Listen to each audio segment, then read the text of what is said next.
Hi guys, welcome back to my channel. கிரிக்கெட்டுன்னு சொன்ன உடனே இந்தியன் ஃபேன்ஸுக்கு ஸ்ட்ரைக் ஆகுறது இந்தியா வார்சஸ் ஸ்ரீலங்கா சீரீஸ் தான். அதோட ஸ்குவாட் அனௌன்ஸ்மெண்ட் ஆன உடனே ஏகப்பட்ட சலசலப்பு. மெயினாக ஒரு பிளேயருக்காண்டி எல்லாரும் வாய்ஸ் ஒத்துறாங்க. அது யாருன்னா நம்ம ருத்ராஜ் கைக்வாட் தான். உண்மையிலே இது ஃபேர் செலெக்ஷனா அப்படின்னு எனக்கு சுத்தமாக தெரியலை. இன்னும் நிறையா பிளேயர்ஸ் இன்க்ளூட் ஆகியிருக்கணும். பட் நான் மெயினாக பேச போகிறது ருத்ராஜ் பற்றி தான்.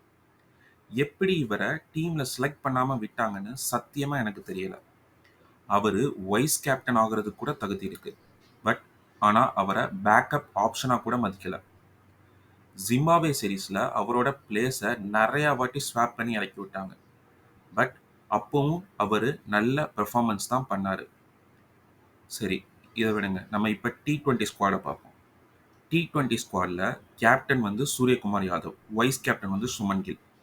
அப்புறம் எஸ்எஸ்வி ஜெய்ஸ்வால், ரிங்கு சிங், ரியான் பராக், ரிஷப் பண்ட் வந்து wicket keeper, Sanju Samson backup wicket keeper, Hardik Pandya, Shivam Dube, Axar Patel, Washington Sundar, Ravi Bishnoi, Arshdeep Singh, Khaleel Ahmed, Mohammed Siraj.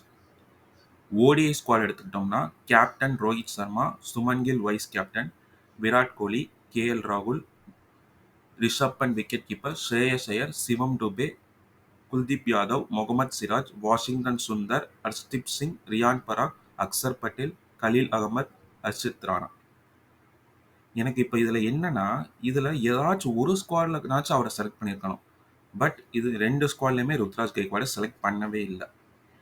இதில் எந்த ஸ்குவாட் செலெக்ஷனில் ருத்ராஜ் இன்க்ளூட் பண்ணியிருக்கலாம், யார் தேவையில்லாத செலெக்ஷன் அப்படின்ட்டு நீங்கள் கமெண்ட் பண்ணுங்கள். என்ன கேட்டால் ரெண்டு ஸ்குவாட்லேயும் அவர் இருந்திருக்கணும்.